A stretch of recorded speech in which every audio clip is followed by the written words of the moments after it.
A country nearly inaccessible to Americans, even American journalists, for more than 5 decades.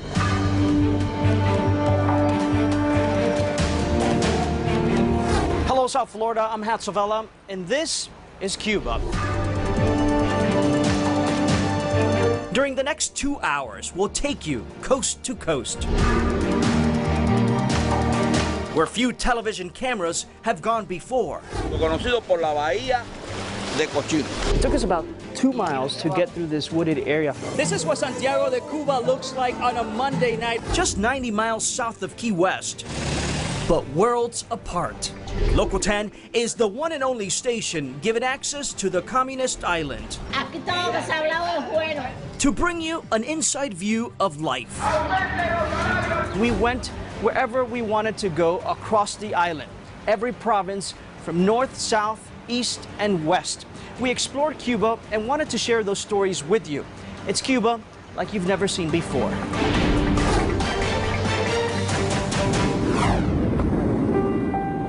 Our journey begins in Havana. We've taken you to the capital city several times. This time, we wanted to venture out to see the rest of the island. We rent the van that would take us across the country on a historic trip. We meet up with Felipe, our Cuban guide, and the uncle of our producer, Michelle Lackamore. With critical planning and a limited amount of time, we head out on our coast-to-coast journey. Our special begins in Guantanamo.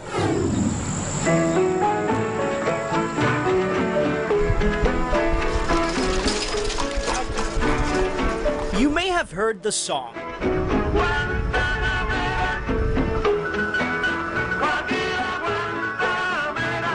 Well, this is the city, the town that inspired it. Like many Cuban towns, its central square attracts residents day and night. In Guantanamo, we didn't have to look for it. Frustration found us. These are the outskirts of Guantanamo. Esta es la calle Varona. Varona Street, neighbors say. Here, you won't see pretty colonial buildings. Esto aquí es un brazo de mar. These women complain about how badly it floods here. No money in the town's budget right now to fix it, she says. Este es un tragante que la tapa se le partió. Another woman wants us to see a sewer pipe with a broken cover. The neighbors had to resolver, as they say, and cover it with this old rusted metal sheet. Cuando llueve es un río que nadie puede salir. When it rains, it's like a river out here, she says. No one can leave their homes. Meanwhile, down the street, this man says he earns some cash fixing shoes. But today, the workload wasn't good. Just 2 pairs. At night, in Guantanamo's main drag, where you find lots of stores, you will also find this man. At first, you think he's just taking a break, but get closer and you'll see why he's there. He sells bags, plastic bags that you and I toss out after going to the grocery store. He relies on to make a few extra bucks. The city of Guantanamo does have tourist attractions, but typically it's overshadowed by our U.S. naval base. It's a weekday afternoon, and after driving for about 30 minutes, we go up a steep road to get to this lookout to see the famous base. But you can barely see it. Folks here in Guantanamo say this is the only spot where they can see our naval base, a point of contention for both countries for many years. For you history buffs, the history of the base goes back to the Spanish-American War, the late 1800s, when Cuba belongs to Spain. The war ends. Spain gives the U.S. control of Cuba. Cuba then becomes independent. But there's a catch. The Cubans agreed to lease the Bay of Guantanamo territory for a little more than 3,300 bucks. Now, the price is about $4 grand. For more than 50 years, Fidel Castro has refused to cash those checks. The Castros argue the territory is illegally occupied, that the young Caribbean nation then didn't have much leverage and felt obligated to lease the land. Rafael Velasquez was born and raised in a tiny town near the base called Mártires de las Fronteras. martyrs from the border. Roce como tal no tenemos con ellos. There's very little interaction, he says, between Cubans and Americans, but you cannot get too close. Some of the land, he says, has mines. Es un territorio que es cubano. It's Cuban land, he says, with lots of parks and beaches, lots of pretty things on that side. He hopes the land can eventually be given back to Cuba. Back in Guantanamo's Central Square, we see something we did not expect to see. It catches us off guard. With a cell phone camera, our producer captures this. A man carrying a small homemade sign screaming, "Cuban people, wake up."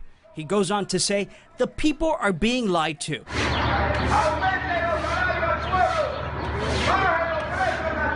And demands the government increase wages and drop prices at supermarkets. We keep rolling when this happens. A park caretaker hoses down the man, telling him to get a job. People in town told us he does this time and time again, and each time he's taken away and jailed before being released days later. This is the reality in Guantanamo, a reality that lonely protester alluded to before he was hosed down and taken away. Our next stop, the province of Santiago de Cuba.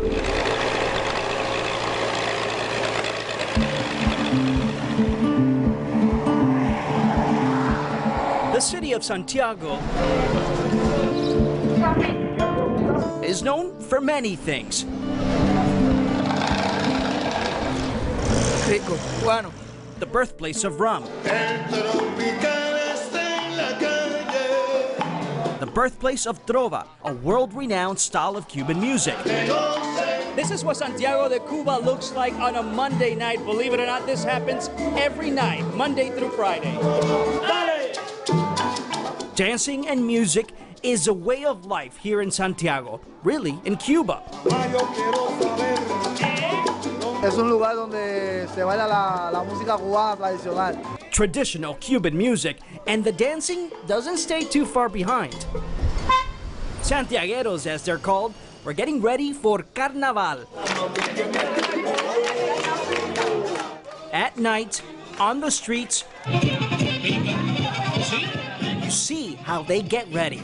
3 months of practice every night. Es lo máximo, es la vida entera para el santiaguero. Probably the best time of the year for folks who live here, says Gabriel Lopez, who is the group's choreographer. Viene desde nuestros ancestros y lo hemos ido cultivando y defendiendo por It's something that dates back to our ancestors, and we have cultivated and defended this tradition, says Sonilda Nelson, the mother of one of the dancers. Es un momento de júbilo, de participación, donde todos estamos en familia.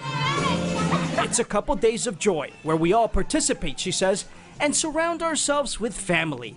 It's a time when other Santiagueros, natives of this province, come back home. Nuestros hijos y nuestra generación mantengan esta raíz y esta cubanía.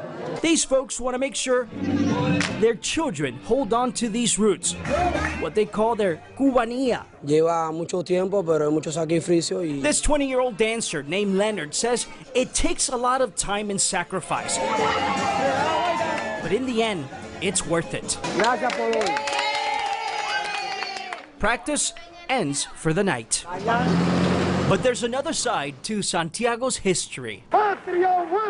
It is the birthplace of the country's revolution. It was here at the Cuartel Moncada, an army barracks back then, where the Castros launched an attack in 1953. The first failed attempt to topple dictator Fulgencio Batista. It was in Santiago, 6 years later, where Fidel, from this balcony, declared victory in 1959 and told his people he was not personally interested in power. 5 decades later, the Castros are still in power. And there are reminders that Santiago was a crucial battleground in Cuba's modern history. A stop for every papal visit since 1998. It was from this cathedral that Pope Francis greeted and blessed the people of Santiago during his visit. said to be the largest city in Cuba. Santiago is hilly, so hilly. The famous Padre Pico stairs are there not just for tourist pictures, but really to help the people get to the top of the hills. Truth is, just like revolution, Cubans here, or Santiagueros as they're called, remember a more recent calamity. Walk around, ask, and you'll quickly get stories, complete with dates. October 25th, 2012. Hurricane Sandy makes landfall in Santiago. Fue una cosa desastrosa. Santiago fue devastado completamente. Imares Rosales says it was disastrous. The town was completely devastated. Sandy came overnight. It lasted for hours. Debris on every block. Light post collapsed. Trees down. Es como si hubiéramos tenido una guerra de 3 horas. It felt like we had been attacked in a 3-hour war. 11 people died. They remember a good amount of homes lost their roofs. 3 years later, and residents say recovery has been astonishing. Se sorprende ver cómo Santiago se ha recuperado tan rápido. Those who visit are surprised to see how fast we have recovered, she says. Todavía nos queda mucho por hacer, pero tenemos que reconocerlo, que el cambio ha sido muy bueno. Still a long ways to go, she says, but we have to recognize recovery has been positive. Yet another instance that Santiago is on center stage of Cuban history, likely not the last time for the old port town. Coming up, a visit to the town and shrine of Cuba's patron saint. Then, to the province of Granma and a look at the ways people use an old pastime to make a few bucks. And later, a story all too familiar in the exile community, a family separated for more than 45 years.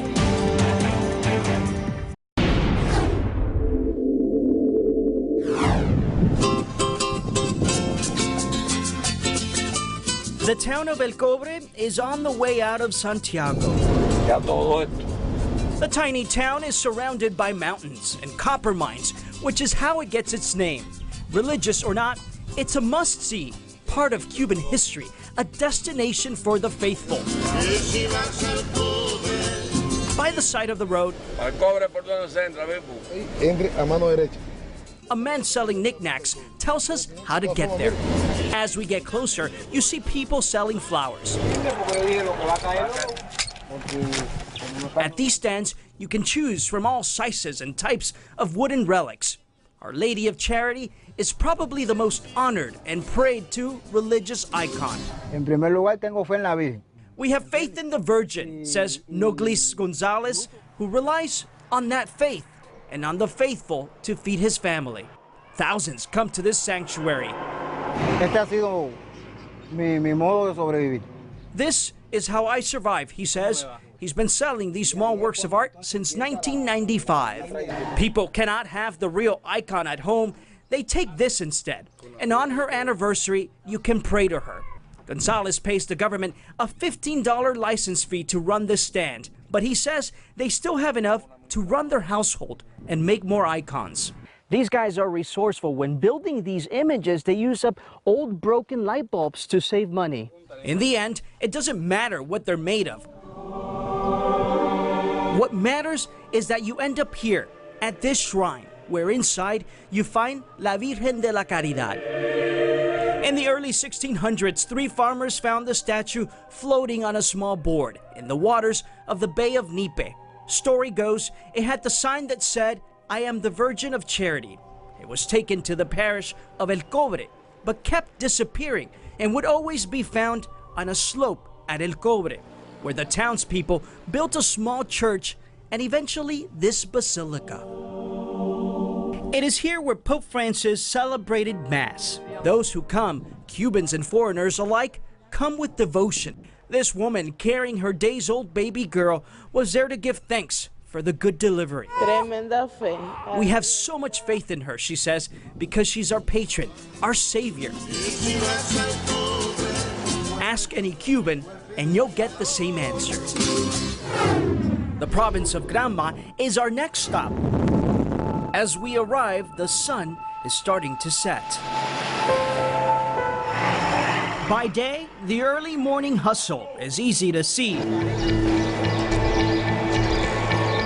So much activity in the streets, and it's not even 8 a.m. And while a good amount of people walk, we notice instantly lots of them are on bicycles. So it makes sense. There are spots where you can leave your bike for a minimal fee. The sign outside says, parking for bicycles. Amilcar Milanes takes care of them, estimates parking about 100 bikes a day at this home, which is also, by the way, used for a small cafeteria where they sell shakes in these Corona bottles turned glasses. It's about 9 in the morning and you can see how many bikes he's already stored. He says he charges about 1 Cuban peso per bike. So that's about 100 pesos a day, 400 a month, the equivalent of $16 US. We go back to the park where others make money a different way.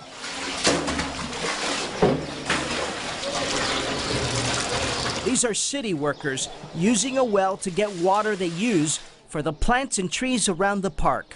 That's where we find Carlos Brizuela, a lifelong topographer who was born and raised in this town, a town he loves, but has been retired 2 years now. Gets about $12 a month. That's how you live, he says, day by day. And at night, at the central square, if they're not playing soccer, kids are riding bikes. This red bike with Cuban flags on its side says, "I'm happy in my country." The man behind these bikes is Manuel Nogueras. He's been renting them for 11 years. He painted, welded another bike, and the business started growing. Now there are 8. The bikes rarely come in one piece, some broken apart, so he puts them back together and gives them a special touch. Some of these, Russian-made, can be as old as the revolution. Nogueras does this every day. Each ride costs a Cuban peso. So each month, he ends up taking home about $80 a month. That's a decent wage for Cubans. Most of it he uses to pay the bills. The rest, to keep up with the wear and tear of the bikes. Jose Mira brings his 1-year-old granddaughter, Liana. Too many limitations because of the economic situation here in Cuba, he says. We want better salaries and better living conditions. But for now, all he can do is enjoy the tender moments with Liana.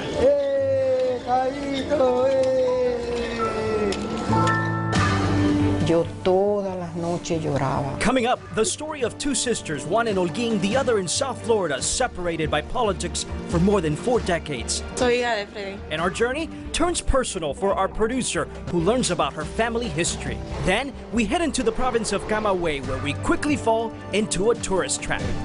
Want to see more? Head over to local10.com and visit our special section. An interactive map will connect you to Cuba's 15 provinces, full of extra footage, interviews, and slideshows, exclusively on local10.com.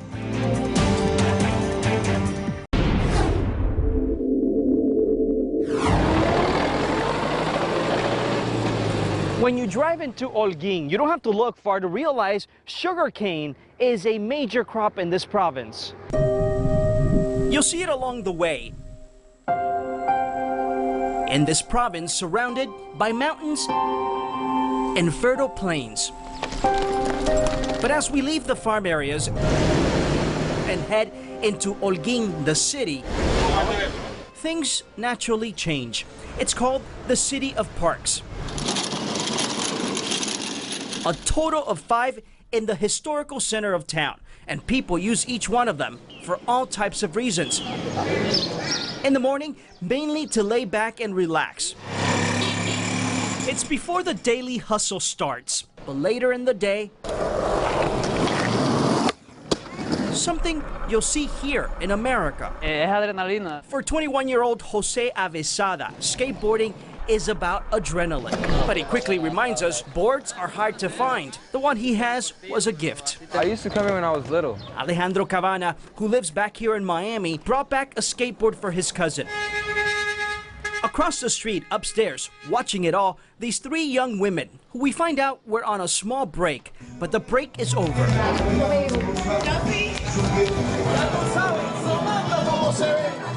Grisel Medina Gonzalez is at the front of the line, a teacher at the town's cultural center, getting these young folks ready for Carnaval, the annual street party.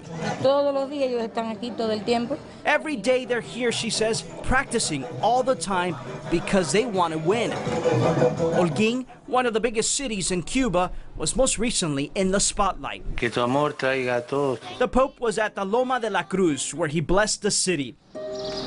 From the streets of Holguin, you can see the iconic spot up on the hill. People often climb the 400-plus steps to get to the top. Much like the legend says, a friar did with a cross on his back. When you get to the top, you can see candles and flowers, signs of promises left behind by those who came up, looking for help from above.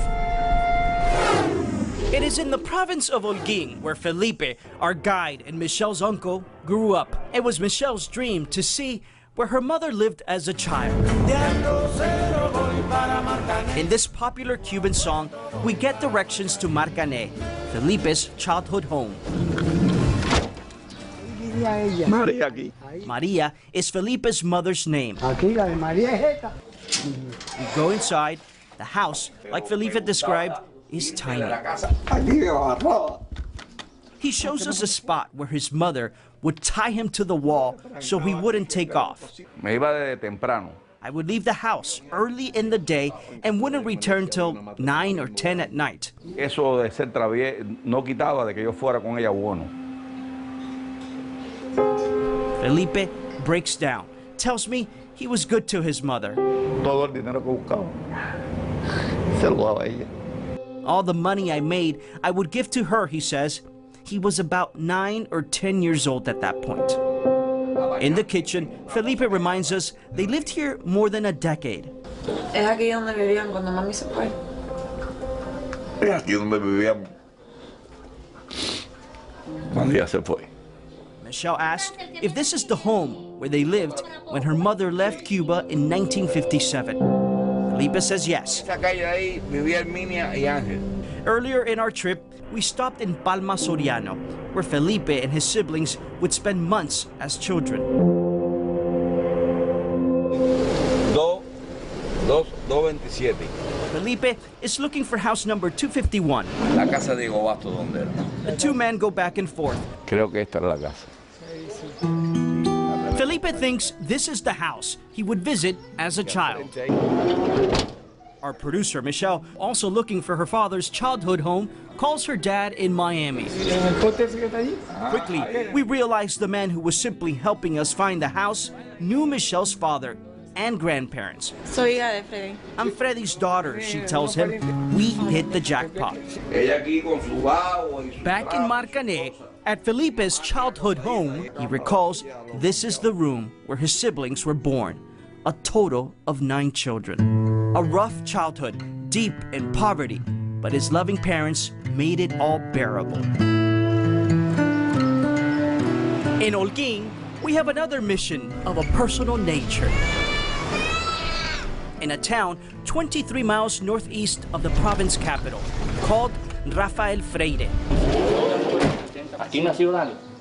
This is the house. Este era el cuarto de abuela y abuelo. Inside, we get a tour, then visit with Rina Guerrero Peña. Nunca he visto a William en persona. She tells me she has never met William in person. Sabe un poquito, pero no. William is William Damas, our chief photographer here at Local 10. His mother is Rina's only surviving sister. William asked us to visit the family he has never met. He wanted us to see his mom's childhood home, where she played, where she grew up. Wanted to see his relatives, especially his grandmother, 100-year-old Georgina Peña Ochoa. When we visited, her frail body was bedridden. She no longer talked, barely ate. William wanted us to take with us a video message. Hola familia. Me parece que los tengo a ellos aquí. It's like they're here, she tells us. No, aunque no me conozcan, yo los quiero. Even though I don't know them personally, I love them, she says, and every night I pray for them. Es muy difícil explicar. It's hard to explain, she says, the pain associated with 45 years of separation. It's very emotional because it's like this family that I know, but I don't know. Yo en realidad le he extrañado mucho a mi hermana. I really miss my sister, and I've always wished she could come visit, she says. Idania refuses to go back to Cuba, even to see her mother. Con dolor de mi alma, pero no podía. I just couldn't. Even though it hurts my soul, I couldn't, she says. Idania, her husband Roberto, and their firstborn, William's older brother, left Cuba in 1970. Yo todas las noches lloraba. Todas las noches. She remembers crying every night. Her husband, William's father, was a political prisoner. Yo nunca los he abandonado. Idania has never abandoned her Cuban family. Most recently, sending medicine and food for her mother. The day after leaving Holguin, we run into a monster storm, followed by lightning that strikes just a few feet ahead of us, followed by this double rainbow. Then a call that William's grandmother had died the day after our visit. Es bien fuerte haber resistido.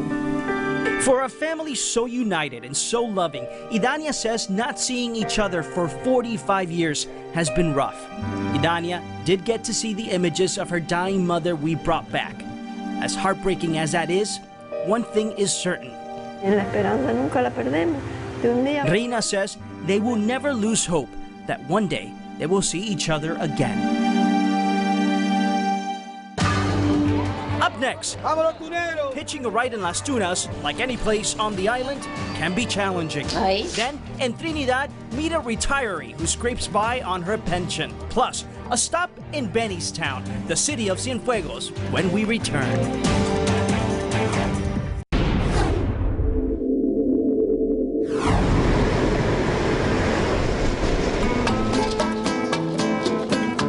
We're on the road again, headed to our next stop. Province of Las Tunas, where life is slow. Just ask this man, a hat maker, who sells his goods by the side of the highway in a tiny town called El Yunque, some 18 miles from the province capital. Demendo is his name. This 35-year-old says his father and grandfather made hats. It's a tradition here. First, you carefully knit the straps, then you sew it all up. Takes about half an hour to make. It's enough to get by. Whatever way you look at it, you have to get by. We drive into town. Sun is out, but menacing clouds await our arrival. We see some people walking the streets, others sitting on benches, thinking, and maybe even watching those storm clouds roll in. But this changes everything. We, along with the folks at the park, take refuge. Some barely take cover. So when the rain moves on, Las Tunas becomes a ghost town. And we move on. On our way out, we pass this yellow truck and realize people are inside. You'll find them throughout the island. Just one way Cubans get around. Most of them have been altered, so passengers can get on and off. In every town you'll find this, a transportation hub, a terminal is what they call it. Here you'll see different options for folks trying to get around. Horse-drawn carriages are still an option. A good number of people ride their bikes. The state does run official bus lines. Then there are people's cars. Trabajadores por cuenta propia del transporte. This driver reminds us it's a privately run business, boteros as they're called. He and his colleagues don't want to say much more, but they're there to make money. And so are these guys trying to sell snacks or drinks to passengers who are getting ready to leave or those just arriving. You can see Cubans have to be resourceful every day in how they get around. We head to the province of Camaguey, where right away as we get into town, we run into a bit of a challenge. Out of all the towns we visited, Camaguey seems to be one of the toughest to get around. Even when we ask residents, they struggle to give us directions. That's unless you're this guy, red shirt, shorts, on his bike, who minutes earlier approached our van and offered to get us to our destination. Feeling lost, we agreed, hoping he would take us to the place we're staying. We drove and drove. We finally get there. He introduces us to this guy who is supposed to be our contact. He even identifies himself as Odelto, the man we're looking for. Our producer Michelle quickly discovers this is all a setup, and this is not the man we're looking for, but someone posing as him to get the business. He explains this is his job. He guides tourists into town, whether it's a hotel or a restaurant. Likely, he had an agreement with the owner of this home. A job, he says, that's legal and helps you make ends meet on a daily basis. He explains how it works. He waits for cars he knows are carrying tourists. They always tip you, he says. They always pay you. $20 to $25 a month is the average he says he makes doing this.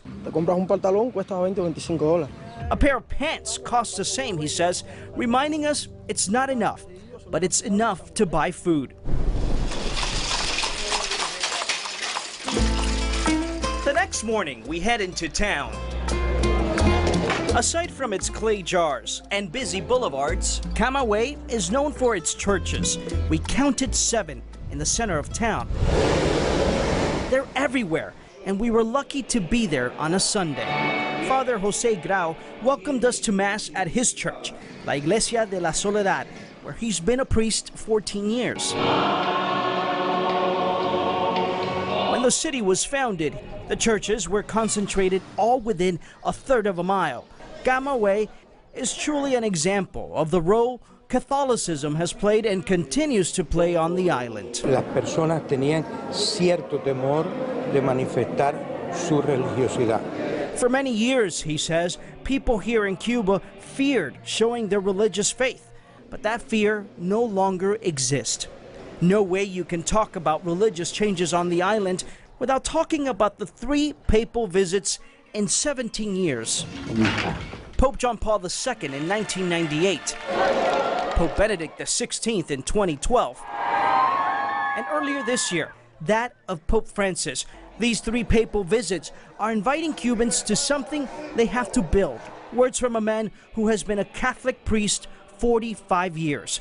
He thinks of the circumstances and experiences surrounding him at the time when he became a priest. Early 1960s, the peak of the revolution, when the church became a target of the Castros.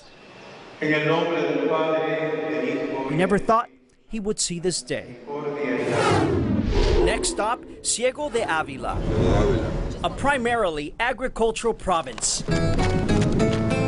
where cattle roam the ranches and crops crowd the landscape. They say it's some of the most fertile land in Cuba.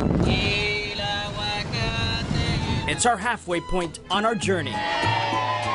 In the town square, the faces are young. The music, reggaeton of course, draws us to this nondescript corner. There's a line, so you wonder what people are buying. Vismay Delis Gibert shows us his universal charger. It's one of his many tools and a profession sparked by the cell phone. Here, he's welding an antenna. Gibert says they learned little by little, 6 years later, and he's still doing it. At La Clínica del Celular, a cell phone clinic, they can bring your phone back to life. When business is good, Gibert takes home $200 to $300 a month. He shows us how he's stringing along wires so thin you can barely see them on camera. It's microscopic, he says. What's not microscopic are the prices. But there's always a line, and yet another happy and satisfied customer. Next, the historic town of Trinidad and the big business of casa particulares. Then, a retiree shows us how she struggles to live day by day. And still ahead, a stop in Benny's town, the city of Cienfuegos.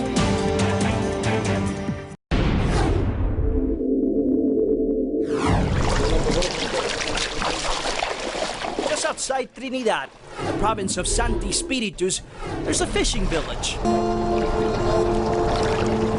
It's called Casilda. Humberto Ariola gets ready to take off to sea the next day. He's been fishing for more than 20 years. Now he's 41 years old. From the time I was a kid, he says. We were there as he unloaded his equipment, the tools he takes with him, really the stuff that allows him to fish, but also keeps him alive out there. The boats you see here, most of them are about 12 feet long. Usually it's about 3 to 4 men per boat, and they spend several days out in the sun fishing. It's enough to feed our families, to live, and to maintain the boat. You always have to figure out how to make that money. He shows us his boat, wants us to see how pretty it is, and tells us things are not too bad. You get tired, he says, but to live, you have to keep working. Juan Manuel Jimenez is the son of a fisherman and followed in his father's footsteps. Yo estuve de buzo langostero en estatal durante 10 años. Jimenez spent 10 years working for the state-run fisheries as a diver, mainly catching lobster.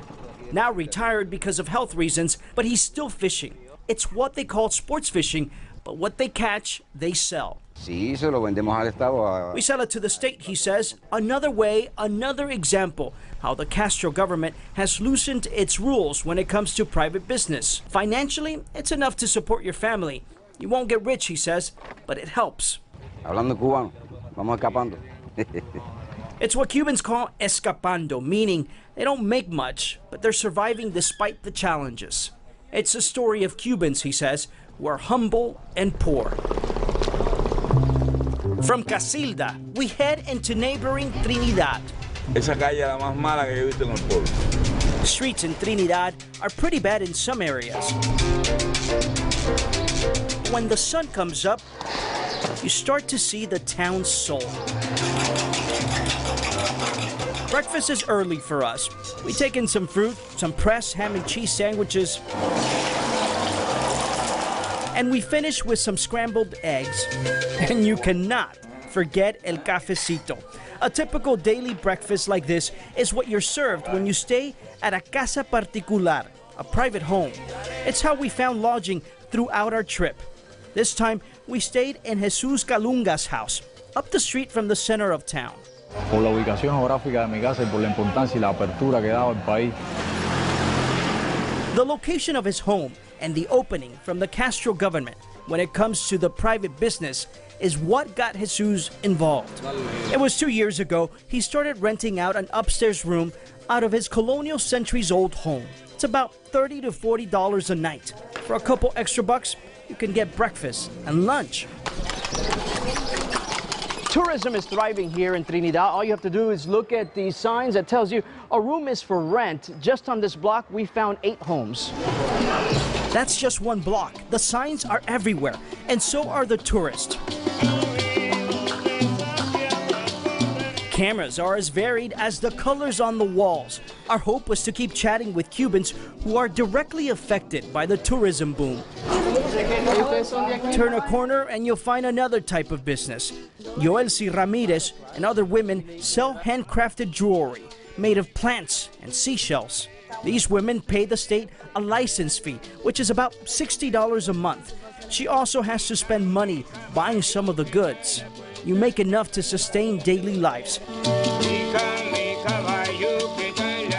8 8 a.m. to 6 p.m. is a typical day for her. No queremos ni sernos millonarios ni enriquecernos. We don't want to be millionaires, she says. They just want to live a decent life.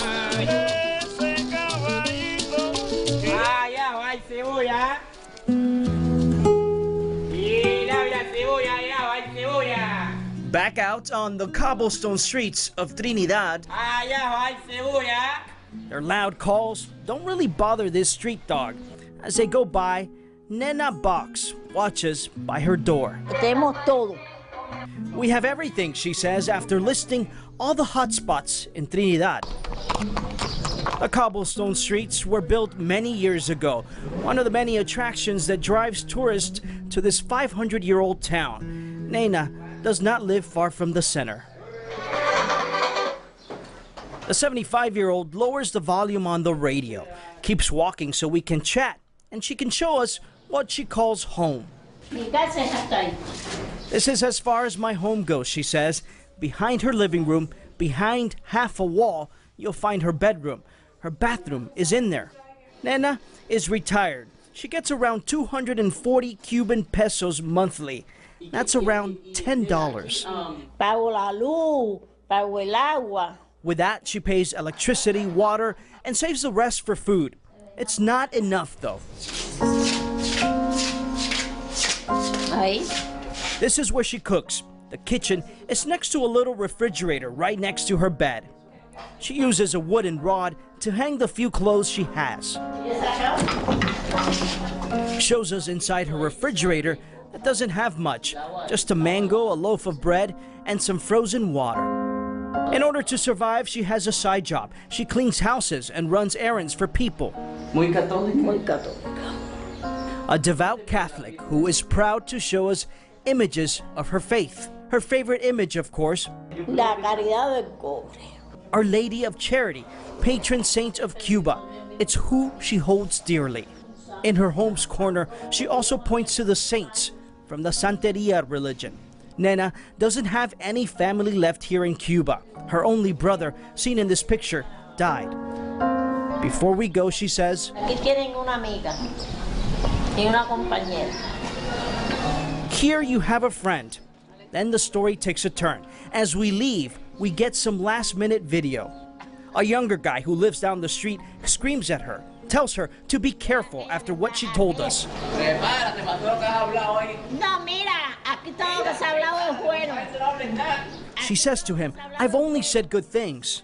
A reminder to us that people here are still concerned about what they say. Coming up, a long-time business sparked out of necessity.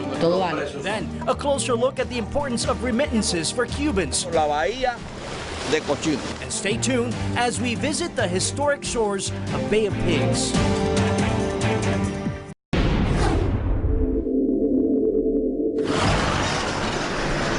Cross this colonial bridge to get to Sancti Spiritus, the capital of the province with the same name.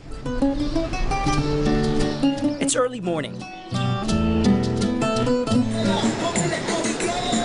Things start to get going in the town's main square, which is a meeting point for some of its residents. It's a time of day where the sun's rays are still not oppressive. Probably a good time to get a haircut. Who better than Andres Valdez, who's been cutting hair for almost 30 years. This is family run. His brother and nephew work there. So did his father. Mira, aquí trabajaba mi papá. He shows us the chair he used, right next to his. Not much has changed in 3 decades, except Hoy somos cuentapropista. we're self-employed, he says. They can charge what they want or what the customer is willing to pay. A free market concept we take for granted here in America. They're just starting to use. Como dice buen cubano, si se come. Like we Cubans say, we can put food on the table.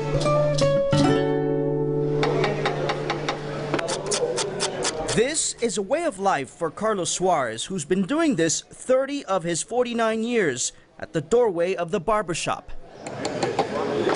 Fixing and refilling used lighters is how he survives. He shows us how it's done. Takes out the air pressure. Then refills it. And it's done. He charges 2 to 3 Cuban pesos, depending on the problem. No, jamás me imaginé que iba a estar tanto tiempo haciendo esto. Carlos never imagined he'd be fixing lighters this long, but he's thankful because the $4 a day he makes is what helped him raise his kids. We leave the center of town, head for what seems like the outskirts, looking for the home of Sari Cabrera. She sees our van and knows it's us. Muchachos, y esos mismos son. Cabrera invites us inside her home. The last 6 months have been tough for her. She's getting ready to go back to work after being unemployed for 6 months. Me pagan un 60% de mi salario. She tells us in Cuba, being unemployed means you get 60% of your salary. For her, that's 190 pesos a month, which is almost $8. Este es el patio. She shows us her backyard, Esto lo tengo ahora de pollero. which she says she uses to raise chickens. ¿Y han puesto huevos? Sí, ponen huevos, sí. The eggs they lay help supplement the eggs she gets from the ration food the state hands out. Cabrera lives here with her 13-year-old daughter in this modest 2-bedroom home. Esta es la cocina. She shows us her kitchen. Hay de todo, porque aquí hay de todo. We have access to everything here, she says, but the prices are too high, given what we make for a living. Cabrera also relies on help from abroad, especially South Florida, which is where her sister, Maria Valdivia Cabrera, lives. Cada vez que ella tiene un chancecito me manda mi dinerito, que es muy importante. She sends me money whenever she can, she says. Maria has been in the States almost 22 years. Económicamente, ella depende de lo que yo le mando. Financially, she relies on me, she says. She sends medicine, clothing, shoes. Lo más importante es la alimentación. But food is a top priority. The challenge then becomes finding the food. Tú no puedes comprar carne en Cuba, te llevan preso. She reminds us Cubans cannot buy red meat. It's illegal. You can go to jail, unless you're a tourist. Si no fuera la ayuda de ella, imagínese usted. Without her help, not sure what I would do. Sadi says it's too hard. Debería haberlos ayudado mucho más, pero he dado hasta donde he podido. She wishes she would help some more, but does what she can. It's a similar story, a similar experience for many Cubans here in South Florida. When we come back, a stop in the town Benny Moré helped make famous. We go in search, finally find the structure of a critical site in U.S. Cuba history. And later, the ever-growing tourist boom at Cuba's most famous beach, when Cuba Coast to Coast returns.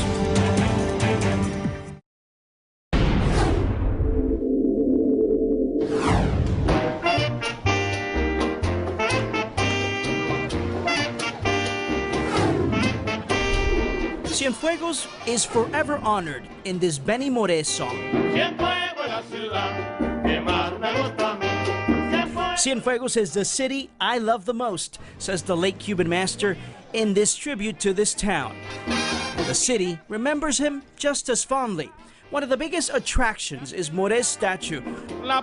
Those who visit cannot get enough. Cienfuegos is known as the Pearl of the South, known for its pretty colonial buildings.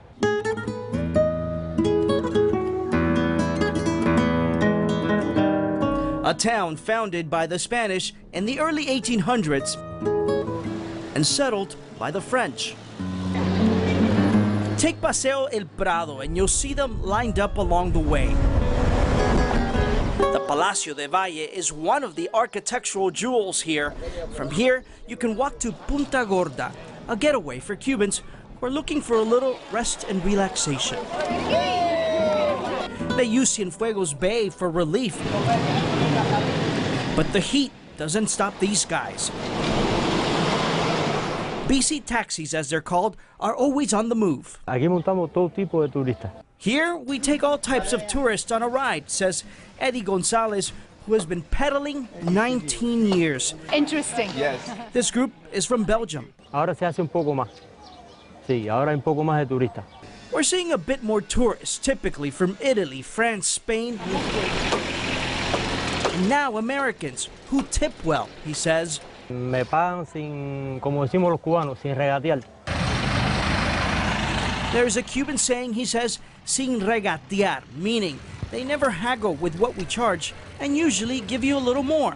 As far as U.S.-Cuba relations, he says it's about time. You're already seeing the results, says Felix, who is younger than Eddie. During high season, he says, they earn between $5 and $10 a day. ¿Y eso es suficiente para vivir la vida? No, para vivir. Enough to live, he says, to survive. Back in Parque Central, the main square, you'll find tourists from different countries. We were lucky because we found some Americans. They all agree and hope the changes will help the Cuban people. This group is from Denver. Some of them are teachers. You know, we can lift the embargo and we can start hopefully having better ties. My hope is that they are able to express themselves in the best way that they feel, and that they determine that, as opposed to the government determining how they speak. More access for the people to information and things like the internet. They think that'll lead to more exchange of information so people from both countries can get to know each other, and Cubans can maybe demand more of their governments.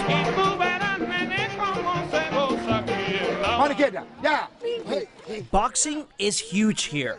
The boys start training young. Adelante. Atrás. Jose Alamo has been training boxers for 20 years.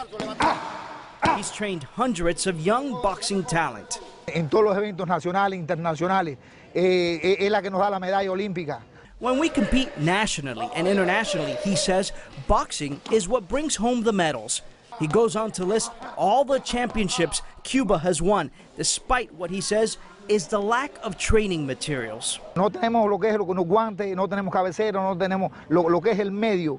We don't have gloves or other things needed for proper training.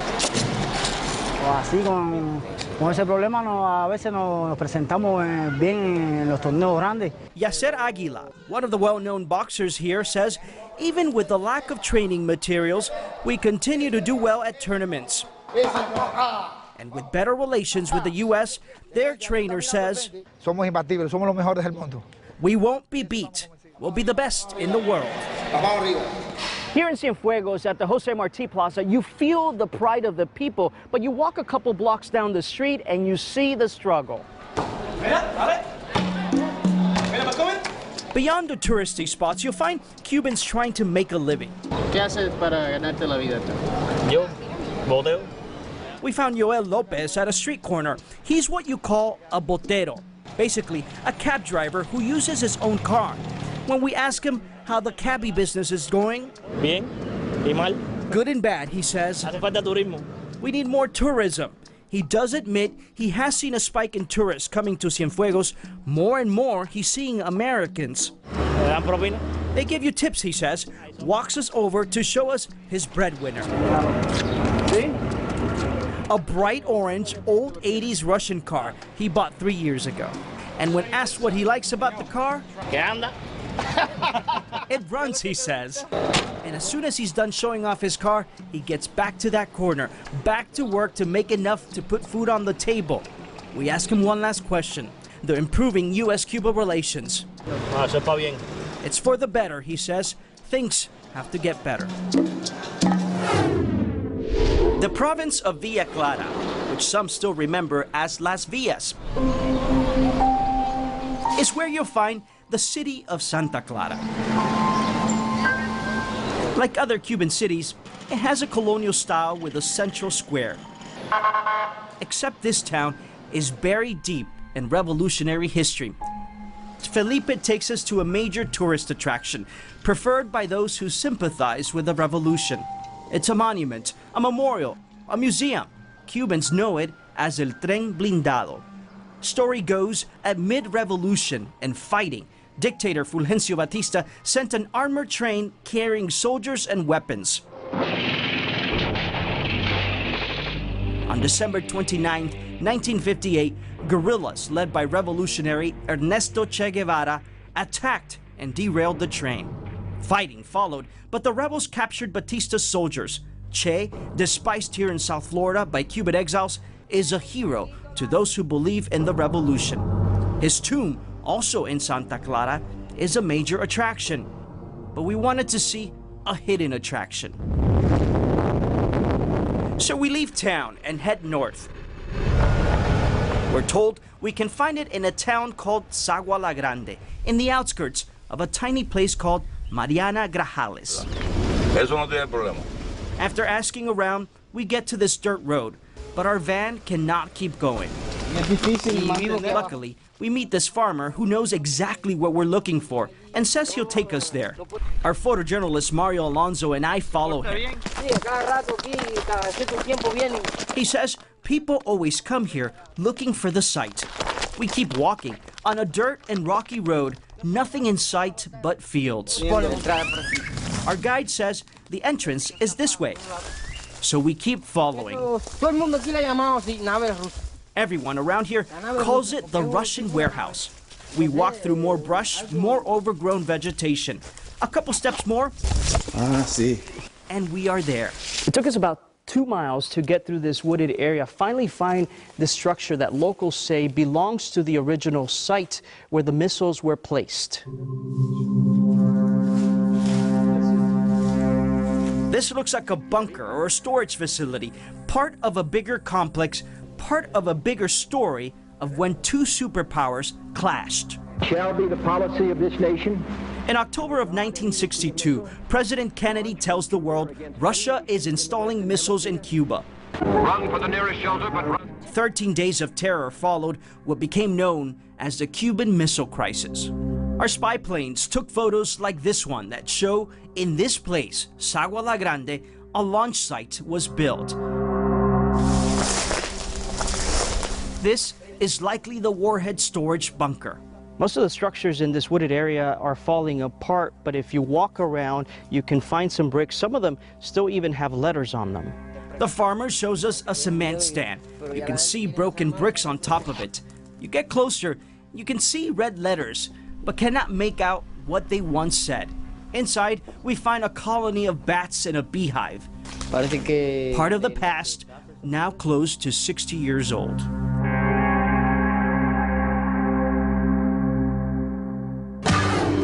Coming up, La Bahía de Cochino. A stop at the heart of the Bay of Pigs invasion. It was in these very same waters. We'll visit the port of Mariel, where thousands of Cubans fled in a massive exodus. And later, how hustling is part of life in one town of Pinal del Rio. Want to see more? Head over to local10.com and visit our special section. An interactive map will connect you to Cuba's 15 provinces, full of extra footage, interviews, and slideshows, exclusively on local10.com.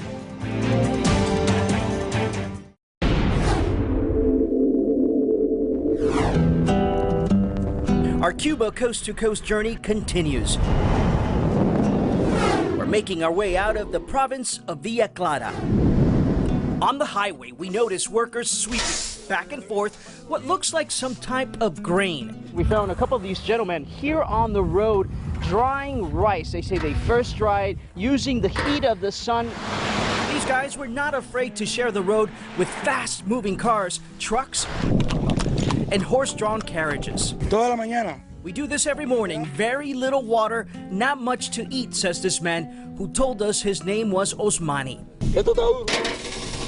When there's work, he gets paid about $2 a day. Up the road, a different group. These guys pack up the rice and bag it. The rice then gets peeled and eventually sold. We continue on to Matanzas. When you drive into the city, there's a possibility you'll drive over a bridge. And that's why they call it the City of Bridges. About 17 bridges in a small city with a big history.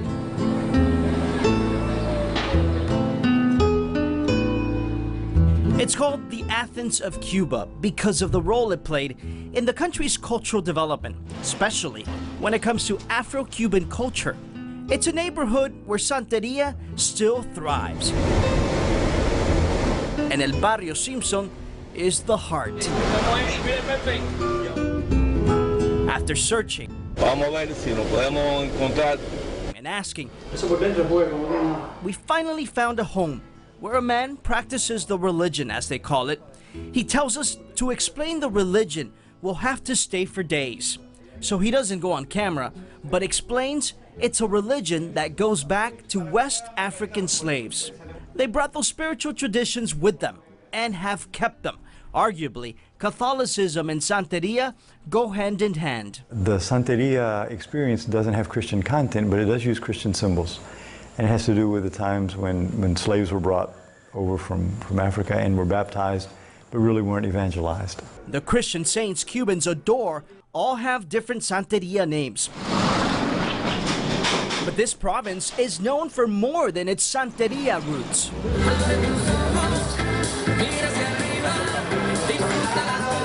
The music may not give it away. From the time you arrive, you'll notice the traffic. People, mostly in bathing suits, walking the streets with one destination in mind.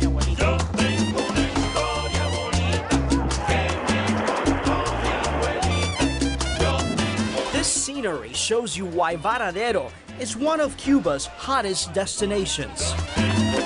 White sands, turquoise sea, about 13 miles of uninterrupted beach. This sea of people are mostly Cuban. When we were there, it was low season.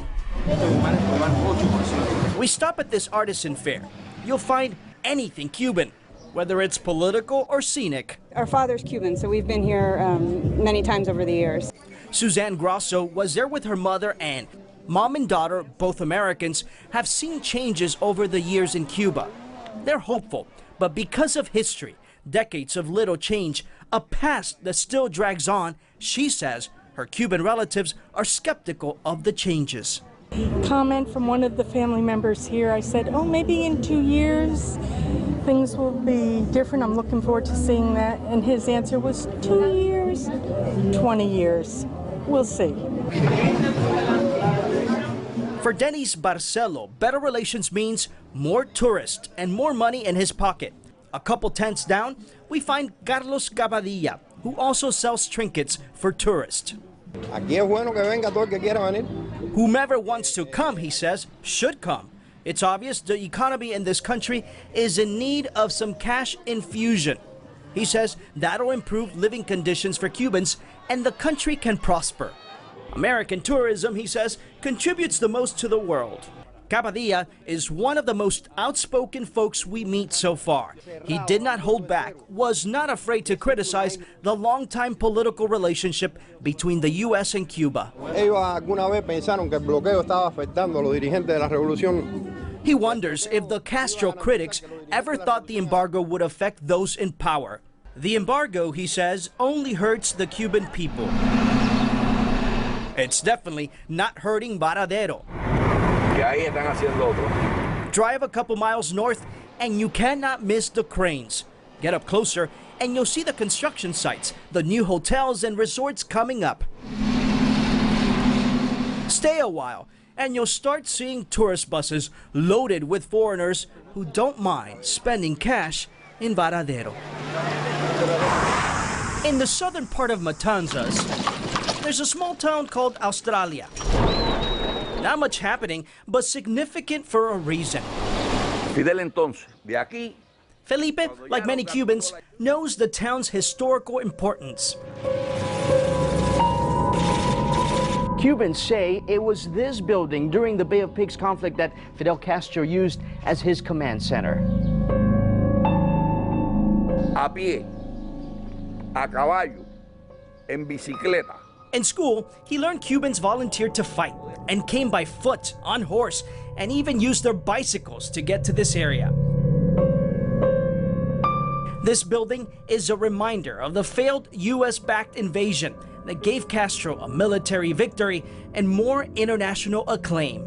One of the moments of pride in my life. Humberto Diaz Argüelles was there, now 73 years old. He remembers getting to the shores of Cuba overnight. There were so many things happening in your mind that at that young age was very difficult to digest. The Cuban immigrant was 18 years old, fighting for a free Cuba. He and other exiles signed up and were trained by the CIA in Latin American countries. When we landed here, He shows us how it happened and how it all went downhill fast. It was a terrible feeling, terrible feeling. They were outnumbered, outmanned. Our battalion was 183. Not enough weapons. Everything went wrong, nothing went right. Ammunition ran out quickly. And the helicopters shooting at us, and the airplanes shooting at us, and the artillery shooting at us. And meanwhile, I was walking on the beach thinking, what's going to happen to my life? Why is this happening? And worst of all, no backup. Not one plane shot one bullet in Cuba, the United States of America, not one. The conflict lasted several days, a total of 104 men killed, 68 in combat. That's you? That's me. He shows us a picture taken 3 days after he became a prisoner of war. He's the guy in the white shirt. That was the place I had to be, and that was my duty to be there. Back in Cuba, on the road to Bay of Pigs, more reminders of those who sacrificed their lives. Now, if you keep driving along this road, you also run into monuments like this one, monuments that honor the fallen, people like this man, Ignacio Rolando Abreu. 15 kilómetros más y estamos en Playa Larga. Felipe says another 9 miles and we're in Playa Larga, on the bay where it happened. We walk through some trees and find a rocky beach. Lo conocido por la bahía de Cochino. Felipe then points to the bay, tells us this is where the invading boats anchored and where exile fighters disembarked. We head farther south along the coast to find Playa Girón, where we visit Museo Girón. Tanks and planes adorn the front. Inside, we get the Cuban version of the story, complete with weapons of all shapes and sizes used during the invasion. Cubans fighting Cubans, each side defending ideals they thought would take their country to greatness. Still ahead, Una tortura. the port of Mariel, where Cubans recall the Exodus in 1980. Welcome to the world of tobacco. We're going to take you inside a farm in one of the most important provinces of the island. Plus, the latest underground obsession that keeps Cubans entertained.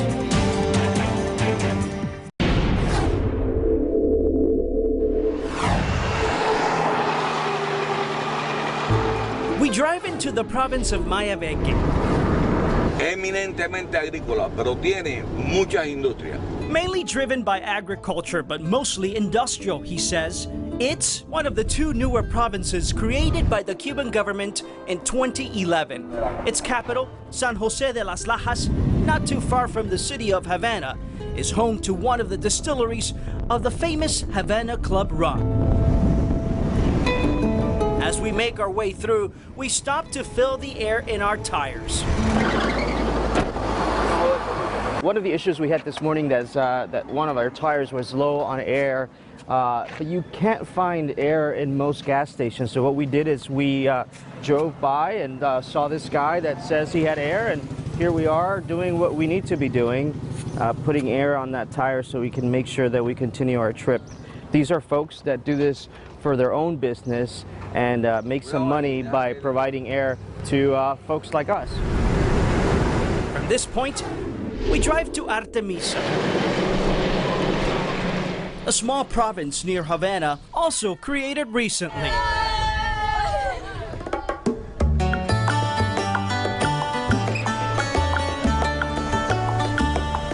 We stopped where you cannot miss the endless sugar cane crops. You also cannot miss how Cubans live in this province. After driving through several neighborhoods for quite some time, we asked around and were told El Paladar del Gordo was the place to eat. Paladar is the name Cubans use to talk about restaurants they run from their homes. For this family, this is their pride. A hut with 2 tables and a bar, soaked by the pouring rain that easily snuck through its roof, made of palm branches.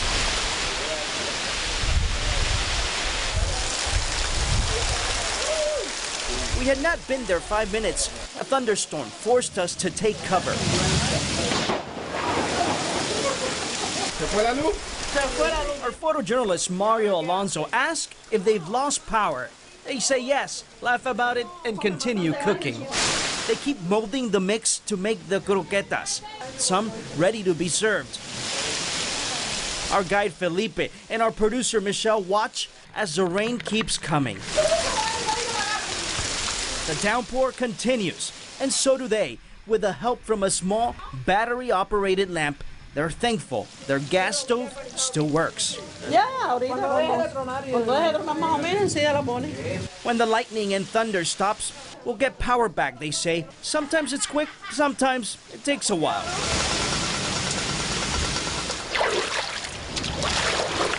Cubans face obstacles every day. So much rain, folks here in Artemisa spent hours cleaning up the mess. Always looking for ways, as they say, to resolver, to figure it out and keep going. Tere Valdez runs this paladar. We talk about the changes in U.S.-Cuba relations. She says she's happy to see what's happening and hopes something good comes out of it. Valdez wants to at least be able to see her youngest daughter more often, who lives in Hialeah. Despite the obstacles, lunch is served at our only stop in the town of Artemisa as our journey continues.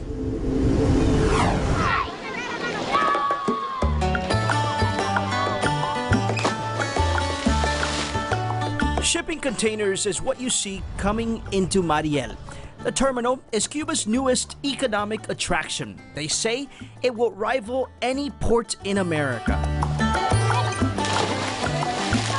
Its bay is now a playground for school children taking advantage of their summer vacation. The offloading cranes and containers serve as background to life in a small town that's inextricably intertwined with history in South Florida. Off in the distance, you see a brand new port here off the coast of Mariel, but it was in these very same waters 35 years ago. Thousands of Cubans took off.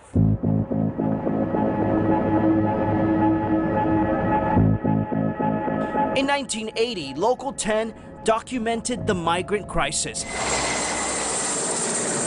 Fidel Castro, then in charge, allowed Cubans to leave. By the time it was all over, some 125,000 Cubans came to America on mostly chartered boats.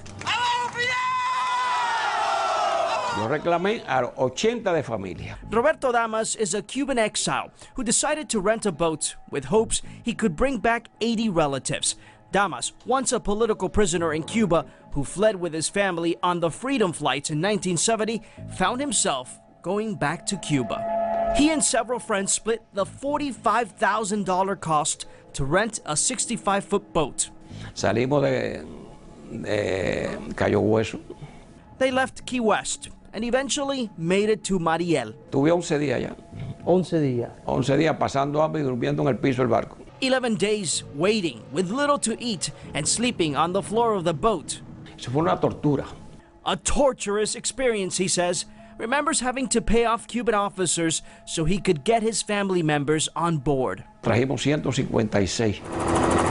They brought back 156 migrants, but only 3 were family members. Mi hermano, la señora y mi sobrina. He brought back his brother, his brother's wife, and their daughter. The rest were strangers. A small percentage, we later learned, had just been released from prisons. Some mentally ill, others Castro wanted out.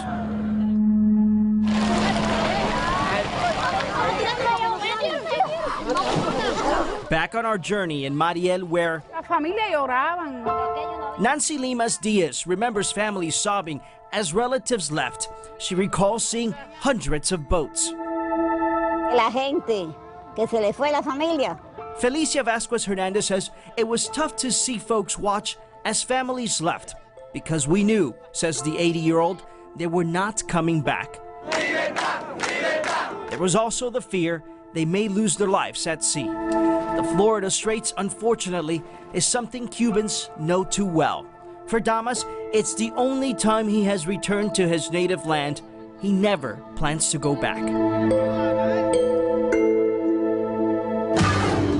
Coming up, one of the most scenic and famous parts of Pinal del Rio. Then, how Wi-Fi spots are sprouting up across the island. And still ahead, we hear from a Cuban dissident and her hopes for the island when Cuba, Coast to Coast, returns.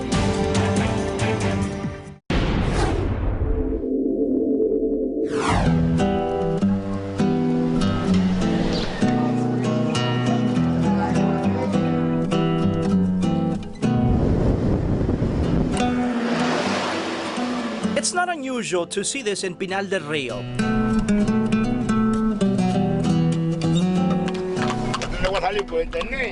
A man in his horse-drawn carriage with cigar in hand in the province known for growing tobacco.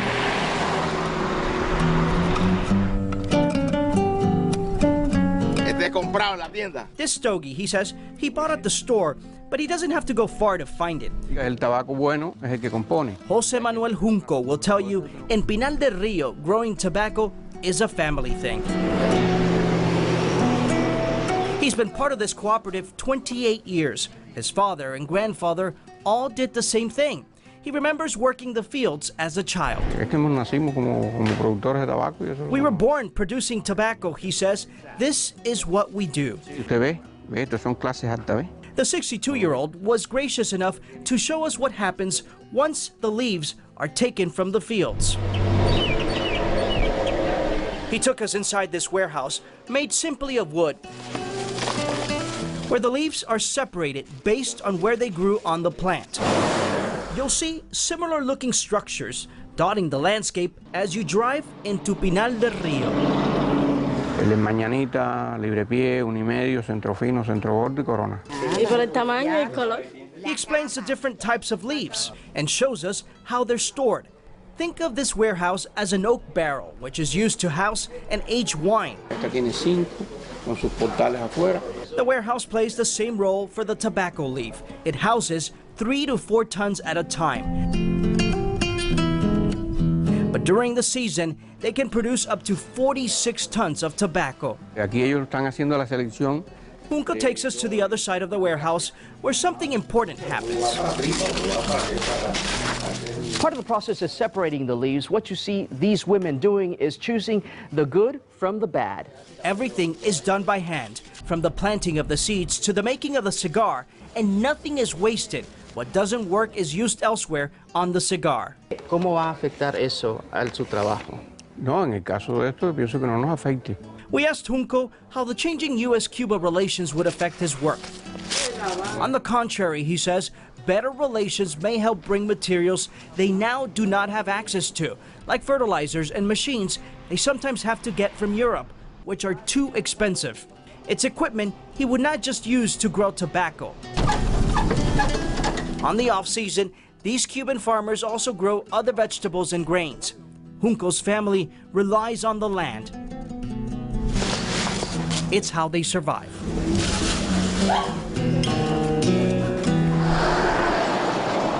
In Pinal del Rio, Viñales is a must-see. So we stop there. First, at El Mirador.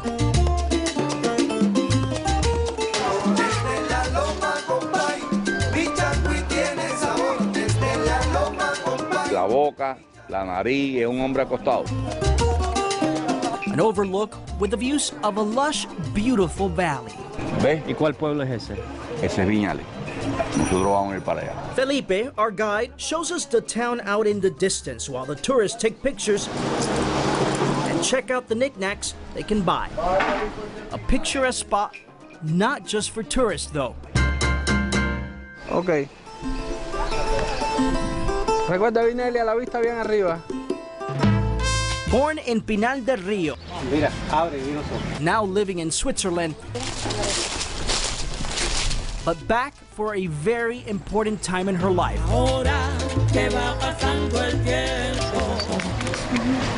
Her quinces. Oh, sí, mejor, ya. The rite of passage for teenage girls, and for this one, back to her native country to celebrate. Abre bien los ojos, muñeca. Mi mamá quería celebrarme los 15 aquí. Claudia Cruz says her mother wanted to celebrate her quinces here in Pinal del Rio. Que eso uno lo tiene de recuerdo, las fotos y la fiesta después con toda la familia. It's all about the memories, the pictures, and the celebration with family. But she emphasized the pictures and the setting. Después cuando tenga 40, si yo miro las fotos y me recuerdo cuando tenía 15. When I turn 40, she says, I want these pictures to remind me of when I was 15. Music is what brought these friends from Denmark to this very spot by way of Havana. They've been learning how to dance back in Denmark. What do you take away from being here in Cuba? I think the quietness and the life of Cubans. Steen Hansen told us he wants to see Cuba as it is now, the product of 50-plus years of revolution and an American embargo. It's tough for Marianne Elsis, who has visited twice before, so has naturally developed ties on the island.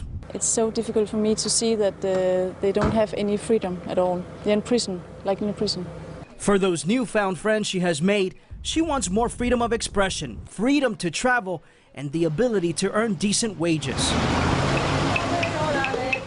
Down in the valley, you'll find this prehistoric mural. Prehistoric only in name. The mural, painted a couple decades ago, pays tribute to Cuba's native people. A rich culture and history that's helping the current residents of the island. In the town of Viñales, it may not seem like it, but its people are always hustling. On the main street, under the shadow of Jose Marti, they wait and wait. Things seem slow at first. Across the way from the main square,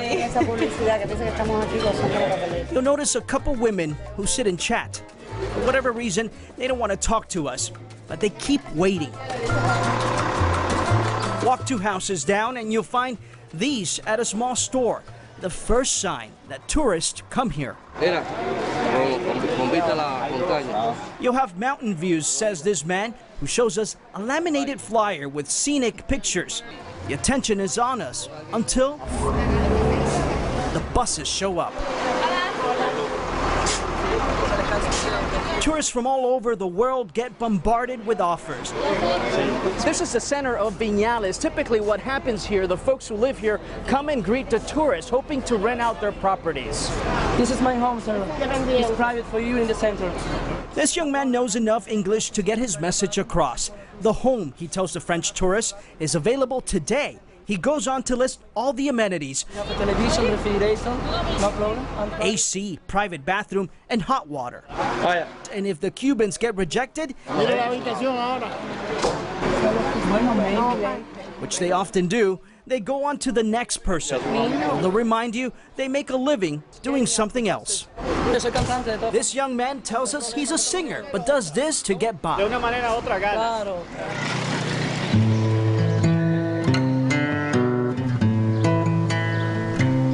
At the park across the street, Juan Echeverria watches the spectacle. For years, the 83-year-old worked on coffee plantations with cattle, milking cows. Now he's retired, making $8 a month. That is barely enough to eat. Up next, how Cubans are getting illegal access to information and entertainment from abroad. Plus, the hope for Cuba's future from a child of the revolution.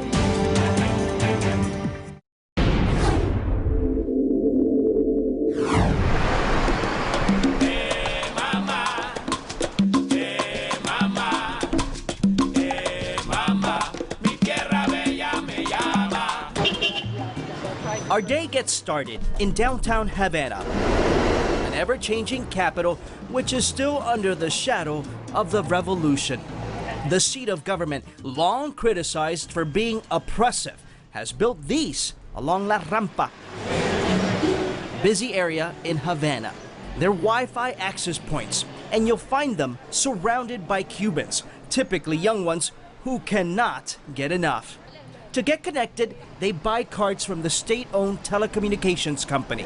This card is worth $2 and you get an hour worth of internet. The problem is, a lot of these folks here in line, especially the young ones, they say it's way too expensive.